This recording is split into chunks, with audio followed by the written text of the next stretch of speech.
الله تعالی فرمایي مؤمنانو تاسې دا ګمان ونه کړئ دغه ظالمان چې کوم کارونه کوي الله له دوی څخه بې خبر دی.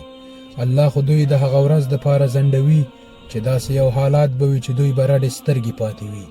سرونه نیغ نیونکي او په منډه به وي د اسمان لور ته به شخ ګوري او خپل ځان ته به کتلی نشي، زړونه به یې لرزیږي. نو ای محمد صلی الله علیه وسلم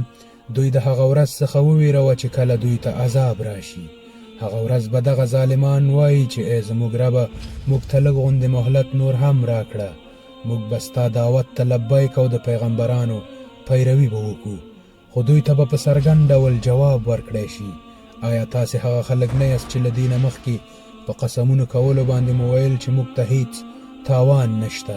په داسې حال کې چې تاسې د هغه قومونو په کلو کې اوسېدلي یاست چې هغو پخپله په خپل ځان باندې ظلمونه کول، او تاسې ته خو څرګنده شوه چې موږ له هغو سره څنګه چلند وکړ، او د هغوی مثالونو په راوړلو باندې موږ تاسې پوهولي هم وی. هغوی خپلې ټولې دسیسې په کار واچولې، خو د هغو د هرې دسیسې د منځه وړل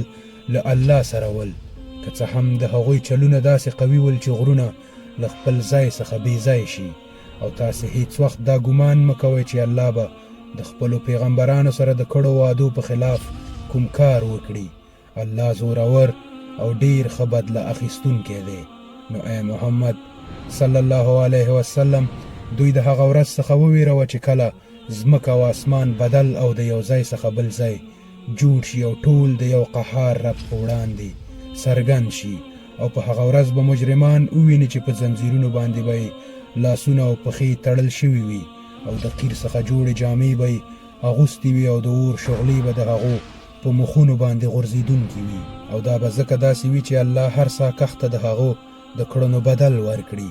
خو وپوهیږئ چې د الله په حساب اخیستلو کې هیڅ ځنډېدل نه راځي. دا قرآن د ټولو انسانانو دپاره یو پیغام دی، او دا له دې دپاره نازل شوی چې هغو خبر کړی شي چې الله یوازې یو دی، او څوک چې پوهه لري هغو متوجه شي. السلام علیکم.